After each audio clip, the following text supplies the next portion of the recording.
अनूपपुर जिले के कोतवा सामुदायिक स्वास्थ्य केंद्र में लाखों की दवाई एक्सपायरी डेट हो गई। बताया जाता है कि स्वास्थ्य विभाग की लापरवाही से यह दवाई खराब हुए हैं।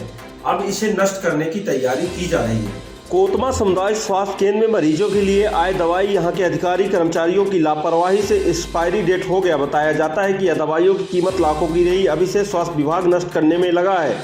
अब यह किसकी लापरवाही से खराब हुए, अभी तक किसी की जवाबदेही तय नहीं हो पाई है। वहीं कोतवा बीएमओ केएल दीवान का कहना है दवाई अधिक मात्रा में आ गई थी, उसका उपयोग नहीं हुआ, इसलिए दवाई का समय खत्म हो गया। गौरतलब है कि सामुदायिक स्वास्थ्य केंद्र कोतवा के डॉक्टरों के ऊपर मरीजों ने आरोप पूर्व में लगाया था कि यहां से दवाई नहीं मिलती, बाहर से दवाई लिखी जाती है। इसी का नतीजा रहा कि लाखों की दवाई एक्सपायरी डेट हो गई।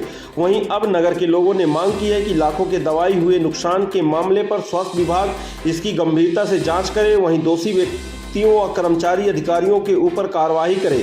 आखिरकार सरकार ने मरीजों के लिए भेजे दवाई कैसे खराब हुई, यह भी अपने आप पर एक सवाल खड़ा करता है। लाखों का तो नहीं जरूर एक्सपायर होता है और नॉर्मल पीना है ना, अक्सर आता है, ना ही उपयोग हो पाता है, तो दवाई नहीं एक्सपायर होता है। दवा कौन सी है, कुछ उपयोगी थी क्या कहा उस? तो नहीं, नॉर्मल चलाएंगे सर वो और अभी की भी है नहीं है, वो काफ़ी पुरानी है। वो ये है कि इनको पहले उसका जो नियम था, जो उसका डिस्कार्शन होना चाहिए तो हो जाना चाहिए था, लेकिन हो गया कुछ लापरवाही से इनके द्वारा नहीं किया गया। तो क्या ऊपर से जो दवाएं आती हैं वो पर्याप्त मात्रा में आ जाते हैं क्या? नहीं, कभी कुछ ऐसी सप्लाई होती हैं जो आती हैं और नहीं उपयोग होती उसके हिसाब से जितनी होनी चाहिए, या उसके मरीज नहीं आए तो कम उपयोग हुए, तो उसे लौटाते नहीं हैं आप लोग? नहीं ऐसे लौटाने की कोई स्कीम नहीं। ये लगभग अब उसकी मैं अनुमानित लागत तो करीब लाखों में ही है। दवाइयों की जो कीमत है अनुमानित लागत करीब लाखों में ही है। और कल अचानक से ऐसे हॉस्पिटल का किसी काम से मैं गया हुआ था और वहाँ पर देखा कि दवाइयाँ कुछ पड़ी हुई थी स्टोर रूम पर, और दरवाज़ा खुलवा करके जब स्टोर कीपर से पूछा गया तो उसके द्वारा बताया गया कि ये स्टॉक से कहीं ज़्यादा हमारे पास में दवाइयाँ आ गई थी जो कि ये एक्सपायर हो चुकी है और इनको नष्ट करने के लिए रखा गया है। और इस हिसाब से वो दवाइयाँ पैक दवाइयाँ कार्टून में पैक दवाइयाँ रखी हुई थी। बीएमओ साहब से भी पूछने पर उन्होंने ये बताया उस टाइम पर कि मुझे कोई जानकारी नहीं है, और स्टोर कीपर के द्वारा यही बताया गया कि स्टॉक से कहीं ज़्यादा दवाई आ गई थी जिसकी वजह से ये एक्सपायर हो चुकी है।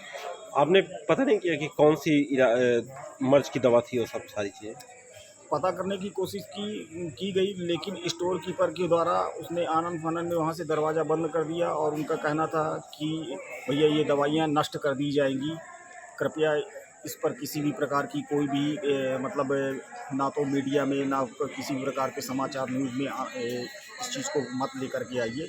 उन्होंने ऐसा आग्रह किया मेरे से, जिसकी वजह से मैं उससे पूछने पर भी वो किसी भी सवाल का जवाब नहीं दिया। इसकी लापरवाही की वजह भी किसी को मानते हैं? अब इसकी लापरवाही हॉस्पिटल प्रबंधन की है, हॉस्पिटल प्रबंधन की है, स्टोर कीपर की है, क्योंकि इनका तो हॉस्पिटल के अंदर पूरे रजिस्टर मेंटेन होते हैं, आवक जावक उसमें लिखा जाता है और दवाइयों की डिमांड लेटर बनाई जाती है। डिमांड लेटर के हिसाब से ही दवाइयाँ मंगाई जाती हैं। लेकिन ये एक बड़ी लापरवाही है हॉस्पिटल प्रबंधन की कि स्टॉक से कहीं ज़्यादा दवाइयाँ मंगा करके और उन दवाइयों को एक्सपायर किया गया है। जो लापरवाह है उनके विरुद्ध कार्रवाई हो। बिल्कुल, प्रशासन से हमारी मांग है, उच्च अधिकारियों से हमारी ये मांग है, आपके चैनल के माध्यम से मैं मांग करते हैं कि उन लापरवाह कर्मचारियों पर सख्त से सख्त कार्रवाई की जाए। क्योंकि कई बार आलम ये देखने को मिला है कि हॉस्पिटल में टिटनेस का इंजेक्शन नहीं होता है। एक छोटी सी चीज़ जिसकी कीमत 2 रुपये 3 रुपये होती है, वो टिटनेस के इंजेक्शन के लिए कि लोग लाले पड़ते हैं, और यहाँ लाखों की दवाइयाँ एक्सपायर पड़ी हुई है। ये बड़ा ही दुर्भाग्य है।